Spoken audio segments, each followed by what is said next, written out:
Indonesia merupakan negara kepulauan terbesar yang terletak di Asia Tenggara yang terdiri dari pulau utama Sumatera, Jawa, Kalimantan, Sulawesi, dan Papua. Dikarenakan letak geografisnya, maka transportasi udara merupakan salah satu transportasi utama yang menjadi penghubung antar pulau di Indonesia. Salah satu mesin transportasi udara ialah CFM56. CFM56 merupakan mesin pesawat udara yang diproduksi oleh CFN dan juga Safran. Jadi terkait sejarah, untuk mesin seri CFM56 ini merupakan keluarga dari French and American dari jenis pesawat High Bypass Turbofan yang dibuat oleh CFM Internasional atau CFMI dengan daya dorong pada kisaran 18.500 hingga 34.000 lbf. Namun kepemilikan CFMI ini merupakan 50-50 antara Safran Aircraft Engine atau sebelumnya dikenal dengan Snecma dari Prancis dan GE Aviation atau General Electric dari Amerika Serikat. Kedua perusahaan tersebut bertanggung jawab untuk memproduksi komponen-komponen dalam mesin tersebut. Jadi dapat dilihat di sini ada gambaran di mana kepemilikan CFM ini merupakan 50% kepemilikannya antara GE dengan Snecma. Untuk General Electric memproduksi kompresor bertekanan tinggi, lalu kombuster atau ruang bakar, dan turbin bertekanan tinggi. Sedangkan Safran memproduksi fan, gearbox, exhaust, dan turbin bertekanan rendah. Dan beberapa komponen dari mesin ini juga dibuat oleh Avio dari Italia dan Honeywell dari Amerika Serikat. Selanjutnya pengembangan daripada mesin CFM56 ini dimulai sebelum CFMI ini secara resmi dibuat atau dibentuk. Meskipun dalam prosesnya berjalan dengan mulus, namun beberapa pengaturan internasional menghasilkan situasi proses kerja yang cukup unik. Misalnya dikarenakan proses perakitan mesin yang berdasar dari dua perusahaan yang berbeda, maksudnya berbeda negara, mesin yang dirakit di Prancis harus tunduk pada perjanjian ekspor yang cukup ketat, di mana hasil rakitan inti General Electric ini dibuat di Amerika Serikat. Lalu pada akhirnya mesin CFM56 pertama kali diselesaikan dan dijalankan di General Electric pada bulan Juni 1974, serta mesin kedua dijalankan pada bulan Oktober 1974. Dan selanjutnya mesin tersebut terbang untuk pertama kalinya pada bulan Februari 1977 ketika mesin tersebut menggantikan salah satu dari 4 mesin Pratt & Whitney GT8D pada pesawat McDonnell Douglas YC-15, di mana salah satu peserta pada kompetisi Air Force Advanced Medium Stall Transport. Nah, jadi saat itu kebetulan mesin tersebut menggantikan kondisi mesin yang digunakan oleh pesawat McDonnell tersebut. Nah, lalu setelah itu CFM56 ini untuk kedua kalinya dipasang pada SAT Aviation Caravelle di pusat uji penerbangan Snecma Prancis. Setelah menguji beberapa mesin tersebut selama beberapa tahun baik di udara maupun di darat, CFMI mencari konsumen di luar kontrak yang mereka lakukan dengan AMST. Jadi mereka ingin mengembangkan target-target konsumen di luar kemiliteran. Dan terdapat sedikit minat kepada mesin tersebut pada Boeing yang menyadari bahwa mesin CFM56 ini menjadi solusi untuk yang cukup baik terkait regulasi kebisingan pada mesin yang akan datang. Jadi pada saat tahun-tahun tersebut banyak mesin-mesin pesawat untuk sipil memiliki tingkat kebisingan yang cukup tinggi, dan Boeing menganggap bahwa mesin CFM56 ini merupakan salah satu solusi terbaik mengatasi kebisingan tersebut. Dan pada akhirnya secara resmi Boeing menawarkan pesawat 707-320 dengan mesin CFM56 sebagai opsi pada tahun 1978. Dan akhirnya CFM 56 pun mendapatkan kontrak untuk mesin pesawat pada tanker KC-135 walaupun masih dalam bidang pemiliteran. Selanjutnya pada awal 1980-an Boeing akhirnya memilih CFM 56-3 secara eksklusif untuk menggerakkan varian Boeing 737-300. Namun sayap Boeing 737 ini lebih dekat ke tanah daripada penggunaan engine pada mesin pesawat sebelumnya yang digunakan untuk CFM 56, sehingga beberapa part perlu dimodifikasi, terutama pada bagian fan, di mana dikurangi nilai bypass rasionya, dan beberapa aksesoris juga pada gearbox dipindahkan dari bagian bawah mesin atau posisi jam 6 menjadi posisi jam 9, sehingga memberikan bentuk mesin yang flat bottom atau dapat dilihat di gambar di mana bentuk mesinnya memang tidak simetris bulat. Jadi dikarenakan bentuk sayap dari pesawat 737 ini lebih rendah, dan gaya dorong secara keseluruhan juga berkurang dari 24.000 lbf menjadi 20.000 lbf atau sekitar 107 kN menjadi 89 kN. Sebagian besar dikarenakan pengurangan nilai bypass rasio tersebut. Sejak pesanan pertama kali untuk 737 tersebut, lebih dari 5.000 pesawat Boeing 737 telah dikirim dengan mesin CFM 56 turbofan hingga April 2010. Jadi cukup banyak penggunaan seri mesin CFM. Pada tahun 2009, CFMI mengumumkan pembaruan terbaru pada mesin CFM 56, yaitu dengan seri CFM 56-7B Evolution atau disingkat CFM 56-7BE. Pembaruan ini diumumkan dengan peningkatan pada pesawat Boeing 737 Next Generation dengan meningkatkan performa aerodinamika yang lebih baik dibandingkan sebelumnya, serta meningkatkan pendinginan mesin dan bertujuan mengurangi jumlah komponen secara keseluruhan. Serta CFMI mengharapkan perubahan tersebut menghasilkan pengurangan sebesar 4% dalam biaya pemeliharaan dan peningkatan 1% dalam konsumsi bahan bakar.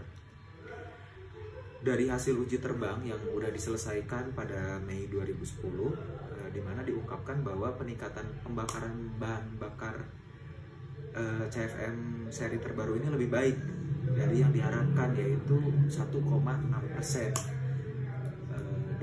dengan hasil dari 450 jam pengujian. Pada tanggal 30 Juli 2010, akhirnya mesin CFM 5B-3 ini dikirimkan mulai pertengahan 2011 secara global.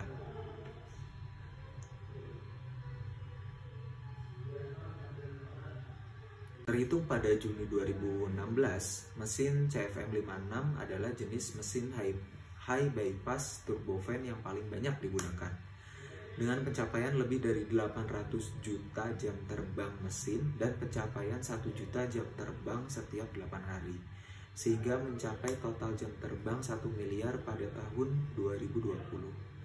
Mesin tersebut telah dimiliki oleh 550 operator dan lebih dari 2.400 pesawat yang bermesin CFM 56 mengudara di setiap saat.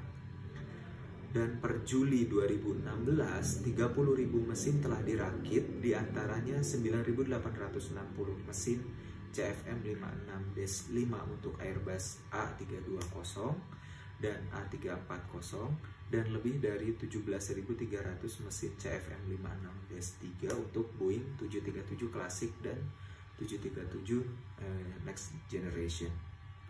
Serta Lufthansa merupakan konsumen pertama dengan A340 yang digerakkan oleh CFM 56-5C dengan jam terbang yang lebih dari 100.000 jam terbang.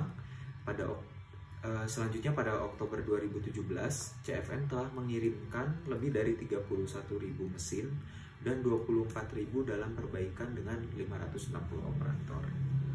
Mungkin sekian singkat penjelasan terkait sejarah dari mesin CFM 56. Berikutnya adalah engine pesawat itu sendiri. Engine pesawat sendiri terdiri dari dua bagian utama, yaitu cold section dan juga hot section. Pada cold section, udara akan disedot dan dimampatkan untuk digunakan pada proses pembakaran. Namun, pada proses penyedotan udara, tidak hanya udara yang dapat tersedot ke dalam kompresor, melainkan juga debu-debu dan partikel lain yang berada di udara. Partikel dan debu-debu udara tadi akan tertempel pada bagian kompresor engine, dan hal tersebut akan menurunkan efisiensi dari engine tersebut dan juga meningkatkan konsumsi bahan bakar.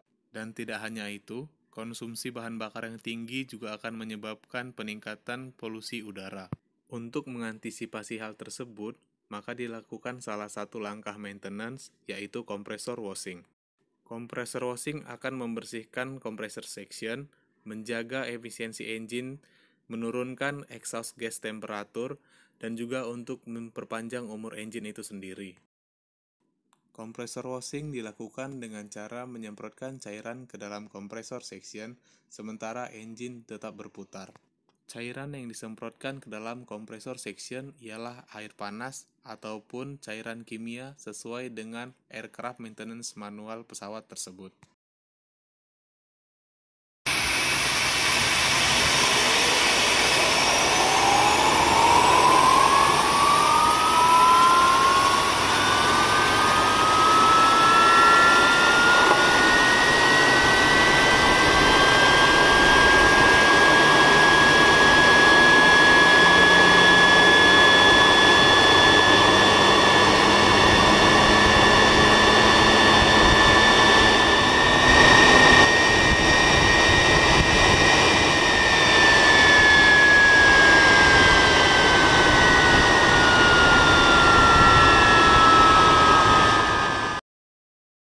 Kemudian dilanjutkan dengan saya akan menjelaskan mengenai perawatan dan perbaikan pada engine CFM 56-5B.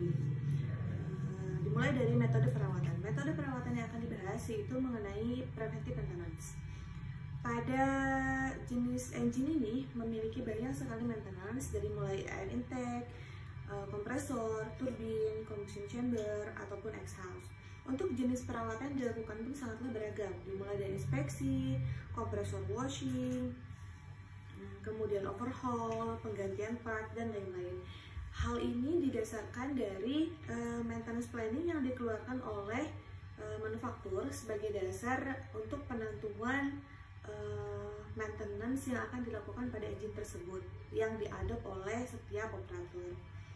Beberapa contoh preventive maintenance yang dilakukan pada mesin ini adalah satu, general visual inspection pada air intake. Perawatan ini disesuaikan dengan maintenance planning dokumen atau MPD, yaitu dilakukan setiap 12.000 flight hours. Apa yang harus dicek pada air intake? Yaitu apakah ada korosi ataukah ada goresan maupun penyok. Jika memang ditemukan adanya goresan ataupun penyok, hal ini akan diukur dan nantinya limitasinya ada pada maintenance manual. Jika masih under limit sesuai dengan maintenance dokumen, maka nanti akan ada beberapa syarat yang harus dipenuhi agar pesawat ini masih bisa terbang. Misalnya harus dilakukan inspeksi lagi setelah 200 flight hours misalnya, ataupun harus dilakukan temporary repair. Jika out of limit, maka next step-nya juga terdapat pada maintenance manual tersebut.